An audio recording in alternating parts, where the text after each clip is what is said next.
With the success of Switch, Nintendo has wasted little time in porting most of its Wii U back catalog over to the new machine, and with Captain Toad Treasure Tracker, the trend seems to be alive and well. And that's a great thing. Treasure Tracker is one of the Wii U's most enjoyable games. Sure, it's ultimately derived from a minigame in Super Mario 3D World, but it holds up on its own with a whole host of fun puzzles, beautiful visuals, and a superb realization of the Wii U dual-screen concept.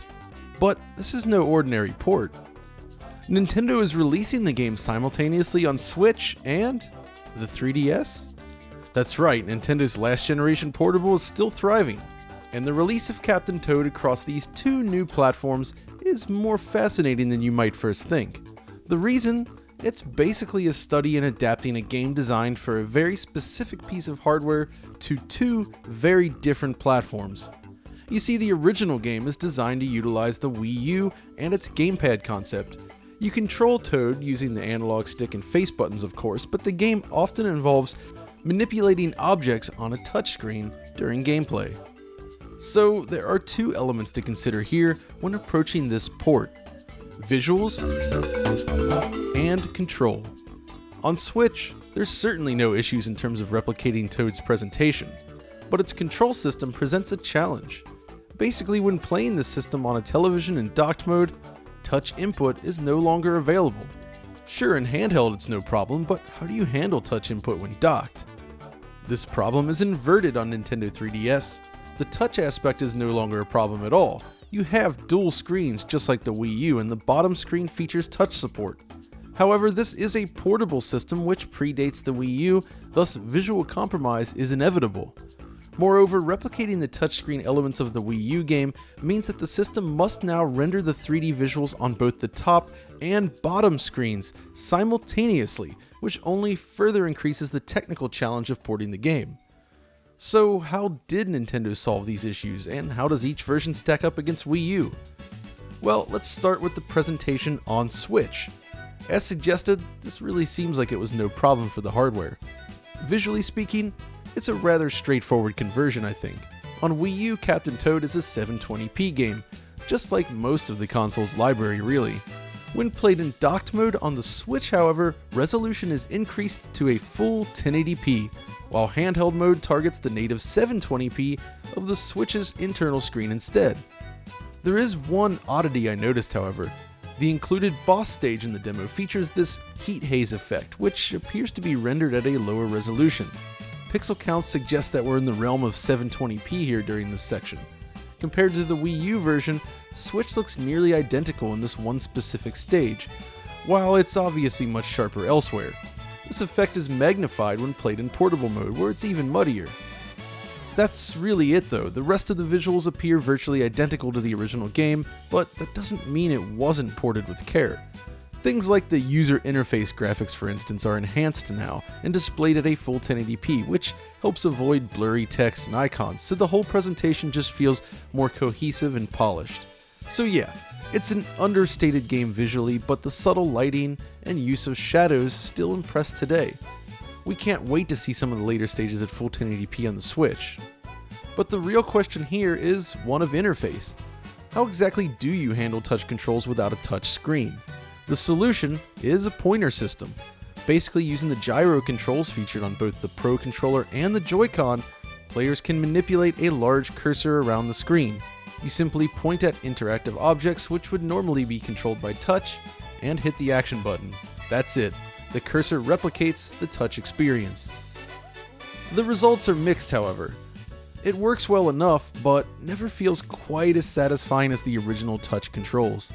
The pointer itself isn't as refined as what Nintendo fans are used to either. The original Wii system, for instance, relies on infrared, enabling super snappy pointer action as long as you stay in the window.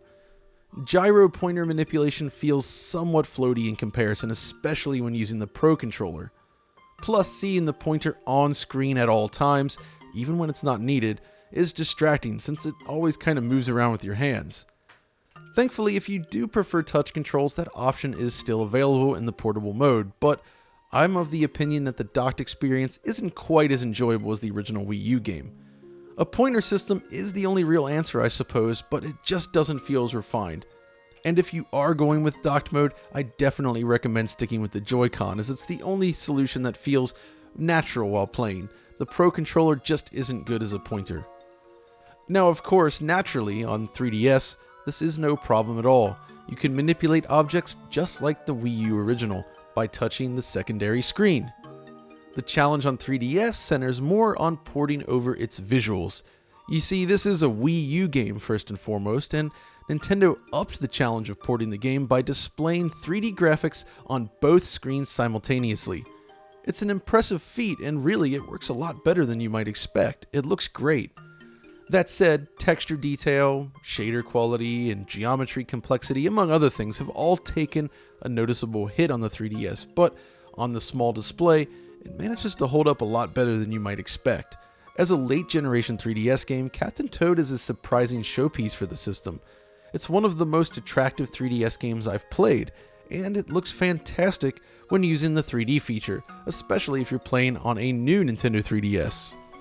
So detail and lighting are stripped back, but what other compromises have been made in bringing the game to Nintendo's portable system?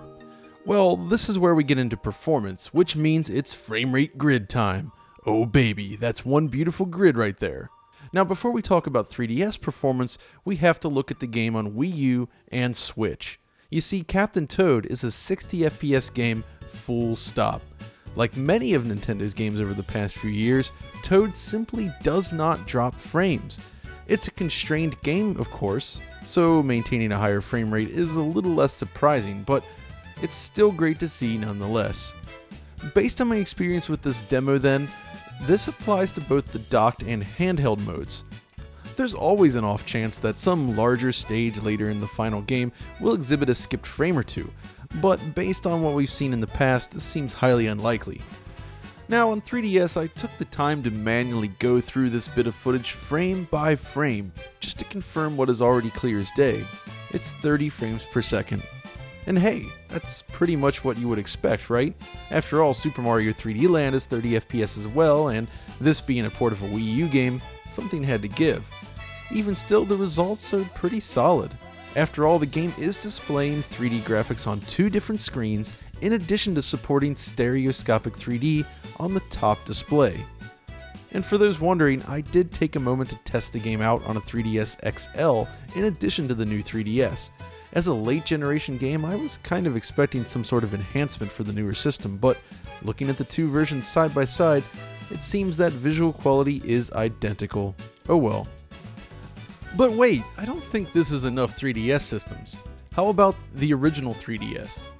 Yep, it still looks the same as well. Or how about the ultra comfortable Nintendo 2DS? That's not bad either, right? I suppose I still need to pick up a new 3DS XL and a new 2DS if I want to catch them all. As a regular traveler, I can kind of understand why they implemented region locking on this system. The main benefit of playing on a new 3DS is the super stable 3D feature then, which allows the stereoscopic mode to function more reliably without shifting in and out of view based on your hand position. With the isometric nature of this game, this is one feature I do recommend using. It looks great in 3D. Now stepping back though, the thing that really hits home about Captain Toad is just how well it stands the test of time.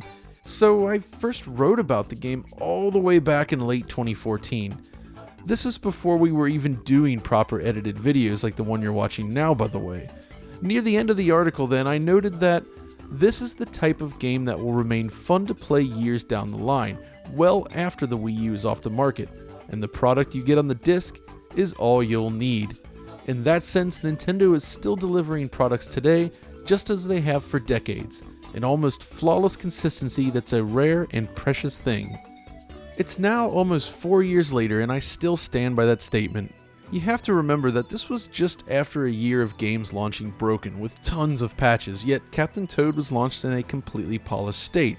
Again, it's a more simplistic game, but the point still stands. Captain Toad is still a lot of fun today, and it still looks great.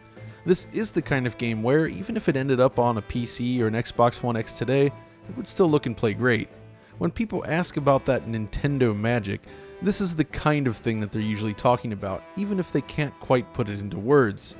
I know it sounds silly to say all this for a little puzzle game, but I've always loved Captain Toad, and it's great to see it return on newer systems. Visually, it's better on Switch, and it plays nearly as well if you can get over the lack of touch controls. But it's the 3DS version that kinda surprises the most. I never would have guessed back in 2014 that the 3DS would not only outlive the Wii U, but receive ports of Wii U games. It's certainly not quite on par with the original release, of course, but considering the platform differences, it really manages to hold up pretty well. One curious thing to mention here is, while we're just looking at the demo, there's plenty of info out there on the final release. And one cool addition is the inclusion of new maps and puzzles based on Super Mario Odyssey. But here's the thing, apparently Nintendo has removed content as well.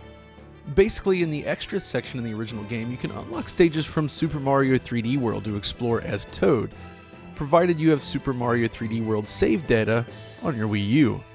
These are apparently missing on Switch and 3DS.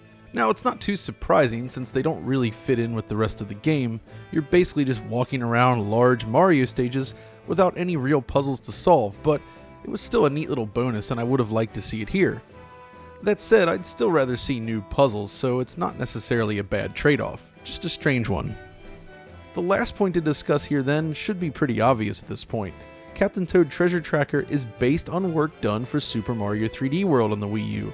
Thus, the introduction of this port on Switch suggests that maybe, just maybe, we'll see 3D World as well. After all, 3D World is a perfect fusion of 2D and 3D Mario, and is still every bit as brilliant today as it was back in 2013. Since Nintendo is basically wheeling out the full Wii U catalog at this point on the Switch, they may as well finish the job and bring over games like 3D World as well. Anyways, that's all for now. If you enjoyed this look at Captain Toad's Treasure Tracker, be sure to let us know by liking, subscribing, ringing the bell up there, and even following us on Twitter. Whew, I know that's a lot, but hey. That's all for now though. Until next time, this is John signing off.